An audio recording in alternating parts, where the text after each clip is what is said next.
Welcome back, welcome back, welcome back to Primary Teaching with Dom. Welcome back, welcome back to Primary Teaching with Dom. Hello and welcome back to Primary Teaching with Dom. Sorry I've been away for a little while, the stresses of school and it's coming near half term, parents' evening stuff, so I didn't record anything last week. I'm recording this week and my vlog will be up next week, which I'm looking forward to show you the last week of this autumn term. Well, half term, isn't it? So, getting there slowly but surely and doing very well. But I thought I'd go with a very light video, and a video I was meant to do ages ago and didn't get to do it, and it's one of my favourite videos to do, is my book, my top 3 children book of the month. And this month is in October because I missed out on September. So I have 3 books here, and I'm going to discuss them and say, you know, what I like about them, how you can use them in your classroom. The first one is called Peace at Last by Jill Murphy. I'll read you the blurb. Hour was late and Mr. Bear was tired, but he could not sleep, however he tried and wherever he tried. So, this book has sold 1 million copies worldwide, so congratulations to Jill Murphy. Now, I was reading this book and it's such a good book to have. It's such a good book to read. So it goes through, it basically goes through a story where Mr. Bear wants to go sleep but can't seem to find sleep anywhere. He goes into Mama's Bear's bed, of course, and he can't sleep there. Goes into the child's bed, can't sleep there. Goes outside, goes downstairs. He does all these things until he finally does fall asleep, and then something happens, which I'm not going to tell you. That's for you to read. But it's really, really a good book. A lot of illustrations, so children can be very much involved in the story and can kind of see, you know, what you're reading. Is very much descriptive. It tells you about, so I'll read you this passage. Well, you would not believe what noises there are in the garden at night. Toot-toot went the owl. Snuffle, snuffle went the hedgehog. Meow sang the cats on the wall. Oh no, said Mr. Bear. I can't stand this. So he went off to sleep in the car. That's just an extract of the book, but it's such a good book to read.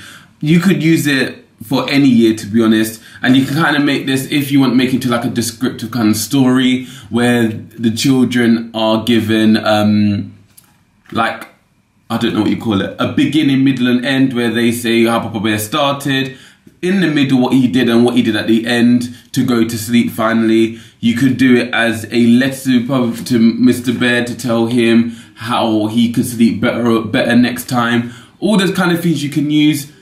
Or you can use it for a session to just read to the children after near the end of the school to calm them down. Such a great read there. So, my next book is called My Mum is a Superwoman. Name, Superwoman. Job, saving the world. Milo's mum always knows what he's up to.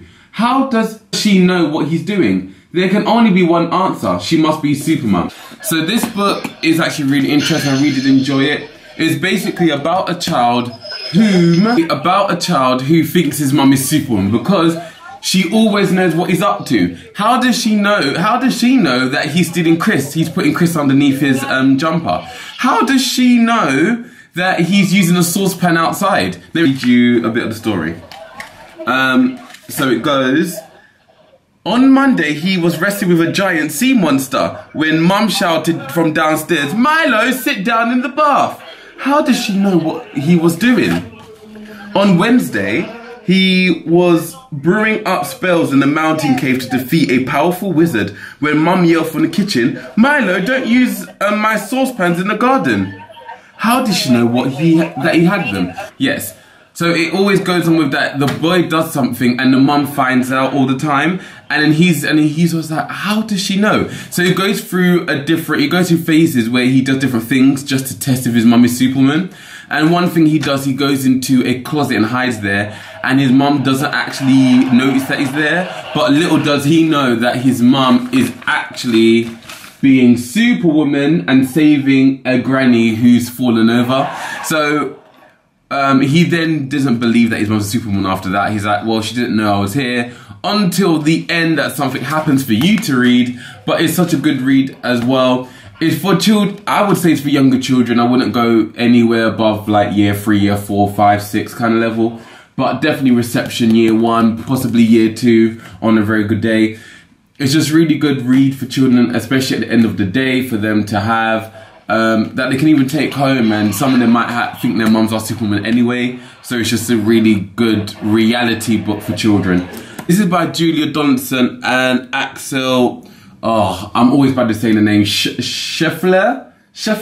I think I've actually reviewed a book by this person before and I didn't pronounce their name then and I still don't know now. So this book is a good book to read. So it basically goes along the story of Superworm, who does all these different tricks and all these different things. And everyone in the land basically, so the caterpillar, the butterflies, the bees and everything, they love him until this wizard that they call the lizard comes by and puts a spell on him and says that you have to find all this treasure with a very scary scarecrow. If you don't find the treasure for me, the scarecrow, the bird, will eat you. So he went through all of that and he didn't find anything, so he was kind of like banished, if that makes sense. So the lizard, who's the wizard, took over the land and no one liked him. So they all came up with a plan to get rid of him. And when they did, they found... So it's a good book to read. Out of the other two, this is the least favourite of them all. It's not my most favourite Gina Donaldson. It's not my favourite Julia Donaldson book that I've read. I've read better in Just For Me. But for some children it's good. My children in my class in year 1, when read to them, they understand it, but is not necessarily one that keeps their attention for a lot of the time. But definitely if you go up in years, it's definitely about morals, it's definitely about being kind to others, it's definitely about being showing all kind of values, so being aware of others, being tolerable, being honest with other people.